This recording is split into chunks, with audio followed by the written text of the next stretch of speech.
So I would not like to generalize. Would probably have to look at the shareholders agreement. These are few things we'd probably have to reserve for a very factual observation instead of generalizing based on a very generic statement of fact. This is the last question. Does section 185 override section 186? Doesn't. Section starts by save as otherwise provided. These two sections are in two different fields. Section 185 talks about who the loan can be given to. Section 186 talks about limitation to the extent of lending. Sections talk about two different things. Those two sections operate in two different fields. There is no clash or overlap between the two sections. So there is no question of section 185 overriding. I would like to allow the last question. Sir? Non? No. On the face of it, I would say no. Because it talks about borrowings. Borrowings is not a non-fund based. Non-fund based facility, prima facie, I have not read the language, but prima facie not.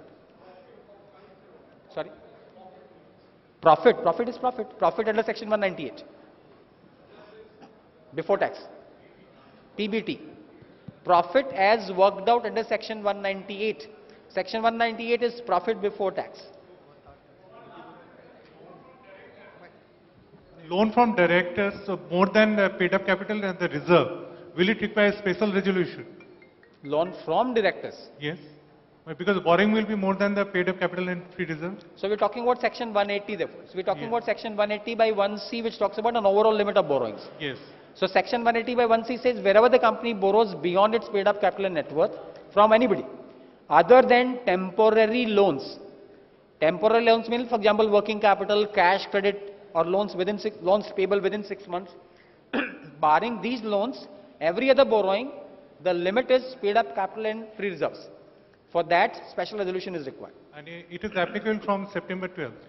This is applicable from 12 September, correct? And any violation for this? Again, crores and almost same. Most sections almost have similar implications.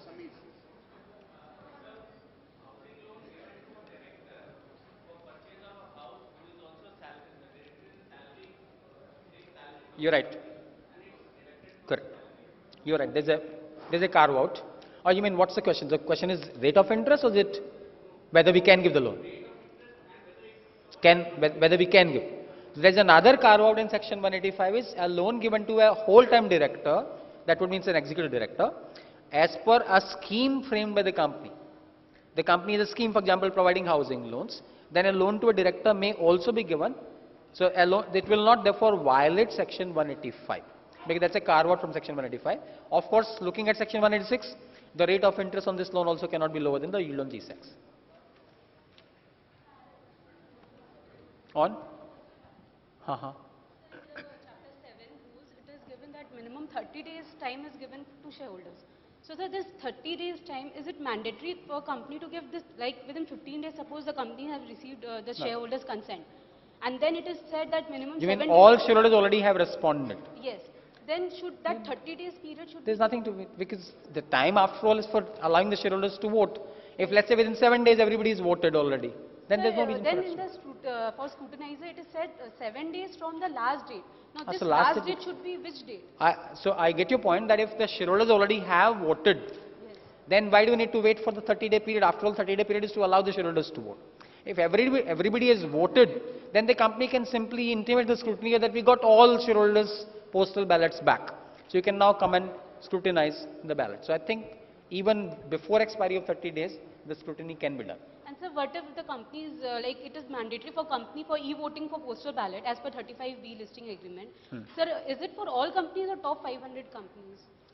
Section Sir, listing agreement 35B. which just came yesterday. So I just need to see that very quickly. No, sir, 35B was last year itself. Yeah, but this amendment that came yesterday. So number one, for the Companies Act, e-voting is mandatory for every listed company. That for general meeting. For any general meeting. For any general meeting, e-voting is mandatory for a listed company and a company having 1,000 or more shareholders. Yes, sir. So now suppose like if I want to... and just do to add to postal that, so ballot. the 35B of the listing agreement also, which is to be applicable from 1st October, also make it mandatory. So it's So applicable. suppose I want to do postal ballot right now. So my, is it for top 500 companies? That is not clear. Sorry, let me just try and understand the question. If the company is a listed company, Yes. e-voting is mandatory.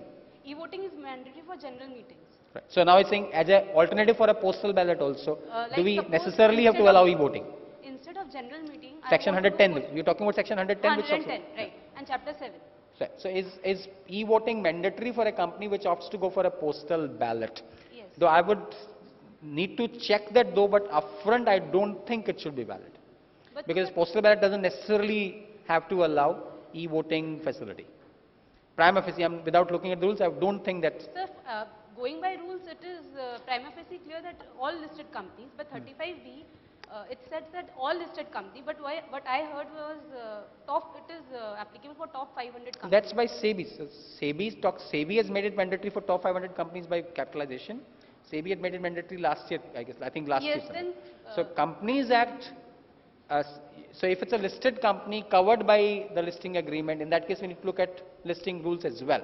But if whether it's a listed company or unlisted company, Companies Act would still be applicable to every company. So if Companies Act says for a listed company, postal ballot is mandatory in case of matters listed in 110 by 1A, Yes. optional for other matters, and the company is still going for a postal ballot, whether mandatory or not. The question is whether for a postal ballot we have to necessarily allow e-voting facility. And if our company suppose not register and we do postal ballot, then what is the consequences? So if we do not allow e-voting and we simply use postal ballot as an option, Yes. then I prima facie, without looking at the rules, I don't think there should be any contravention. Okay. Of course, this answer I'll have to read the rules and then give the answers. All right. Thank you very much. I think it was the most interactive section in last 36 minutes. He has taken 53 questions. So give him a big round of applause.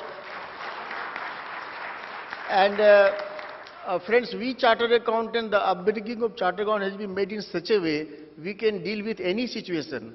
Last 3 years we have seen there were lots of merger of partnership firms, and now last 1 month we have started lots of demerger to take care of rotation of auditor. So we chartered accountant are up in such a way that we can deal with any situation, and this company is nothing. Over the period of time, it will be very easy for us to deal with any kind of, like Binodji taking the questions, tomorrow you will take the questions. So, thank you very much, sir, for coming and sharing your thought, giving your valuable 3 hours. It's a very important hours of Binod Kothari. So, once again, give him a big round of applause. And Sitaramji, please come forward and offer a memento on our behalf to Binodji.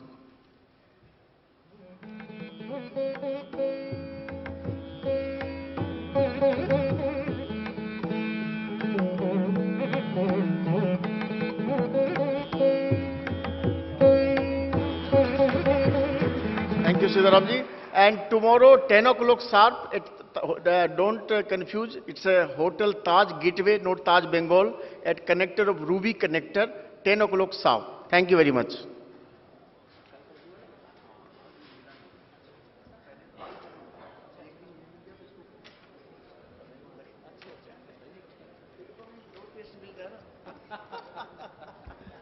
Two foods, two venues.